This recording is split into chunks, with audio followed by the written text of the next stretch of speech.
Do you often feel triggered? Do you feel anxious and stressed? Do you feel overwhelmed and even near to burnout? In today's video, I'll explain exactly what's going on in your brain and body when that's happening. I'm a great believer that knowledge is power. Once you know what's happening, it's so much easier to deal with.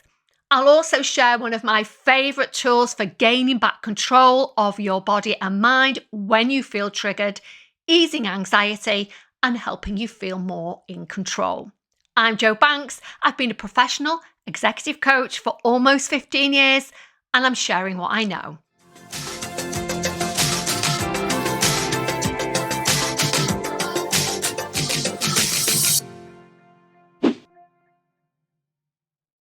Our autonomic nervous system, our subconscious mind scans any new environment, any new people, any new plans, any new emails, any new phone calls, anything new. Our nervous system scans for threats. It's an inbuilt safety mechanism. It can process thousands of pieces of information in seconds. The front part of your brain, the thinking part of your brain, can only really deal with 4 or 5 things at a time and one main thing. So this part of the brain processes thousands of pieces of information in seconds. Every new environment, every new venture, every new person is a potential threat. And that's why we get a little bit scared when we have to do something new. Our brains don't like it. It prefers certainty. And in fact, our brain would rather keep us in known pain rather than potential pleasure. That's an interesting one we'll no doubt come back to in another video. Our subconscious mind, however, cannot tell us in words that something's wrong. Instead, it sends a message to our nervous system to run away, fight, or freeze. So that's where the fight, flight, freeze comes in. We just get this overwhelming urge to fight, run, or freeze, or even fawn, which I'll talk about in a second. So it's really important to notice that when you get the urge to do these things, it's because you've been triggered and your nervous system has perceived a threat. Let's take a look at what's going on in our brain when all of this is happening. When we're in fight, flight, freeze, the prefrontal cortex, this bit at the front of our brain here, responsible for critical thinking, shuts down. I call it goes offline. What is happening is our amygdala, which is at the base of our brain here, that's the bit that we share with all mammals. And again, I'm going to talk more about that in the next video. This bit activates. This is the bit that's always scanning new environments. It never sleeps. It's always alert. It's that bit that senses the threat, processing thousands of pieces of information in seconds. When it senses a threat, it doesn't want your critical thinking part of the brain to go, oh, goodness, it looks like I'm being chased by a saber-toothed tiger. What shall I do? It doesn't want that. It just wants you to run. So that critical thinking prefrontal cortex, that front part of your brain, literally goes offline and your instincts kick in. Your instincts are to fight, run, or hide. So that's what's happening. And that's why when you feel very stressed, you get overwhelmed and you can't think straight. That's because your critical thinking, your analytical part of your brain is literally shut down because your brain goes into survival and it wants you to run. Really, really important distinction to make, especially if you know you self-sabotage, if you know you have imposter syndrome, all things I'll talk about in upcoming videos. You can't think straight. A friend might be able to go, don't be ridiculous, whatever you're thinking is crazy. You can't access that critical part of your brain at that point when you've been triggered. Really important one to know. So let's take a look at what fight actually looks like. As I said in the intro, fight does not necessarily look like hitting somebody, although it can. Doesn't tend to look like that because we know that's socially unacceptable. So we don't tend to lash out, although children you might see that in children because they haven't had that suppressed in them yet. So fight tends to look like being passive aggressive, being verbally aggressive or even intimidating in your body language, being angry, nitpicking, snappy, impatience, belligerence, jealousy, being really nastily sarcastic, not funny sarcastic, nasty sarcastic, being hostile, being frustrated, judgmental, argumentative, resentful, micromanaging. And the big one is being defensive. Whenever you're being defensive, your fight, flight, freeze, stress response has undoubtedly been triggered. Let's take a little look now at flight. Flight can absolutely look like running away, but it tends to be the sudden urge to leave the room, to exit, to get away from whatever is happening. Some people who do excessive running, cycling, and walking are typically in flight. It's quite an interesting one. Any kind of avoidance, being late all of the time, sickness absence, so always ringing in sick from work because you can't face going in, cancelling plans and meetings at the last minute, literally physically removing yourself. I had a client recently who is really, really scared of networking. And she came to me because she wanted some confidence to be able to network because it's part of a job.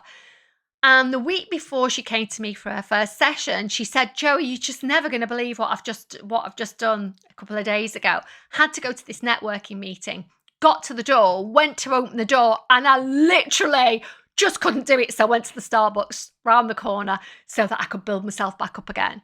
That's classic flight. Next, we have freeze. Freeze is 100% procrastination. If you're procrastinating, what's happened is your brain has sensed a threat.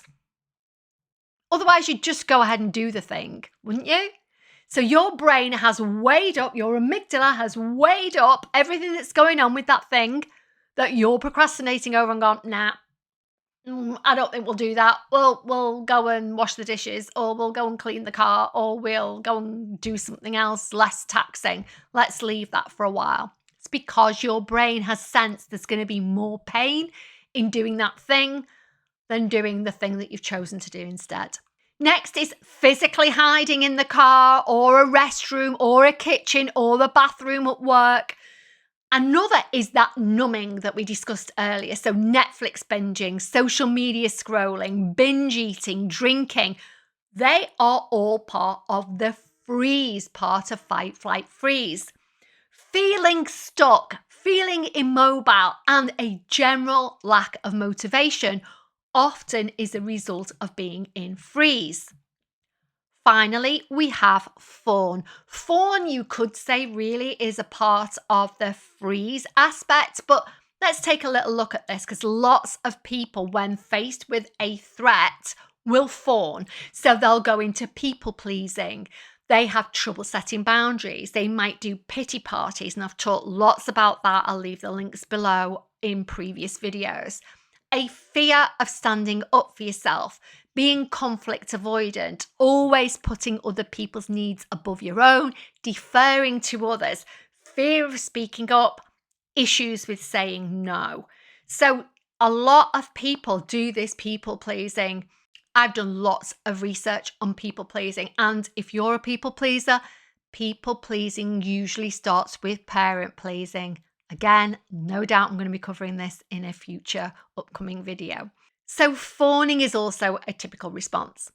Now, this is a really interesting one. Some of us, depending on the situation, might do all four in one go. So here's an example. You have a fight with your spouse, or you have an argument or a disagreement. You have a disagreement. So you might shout at each other, which is fight. You might storm out, which is flight.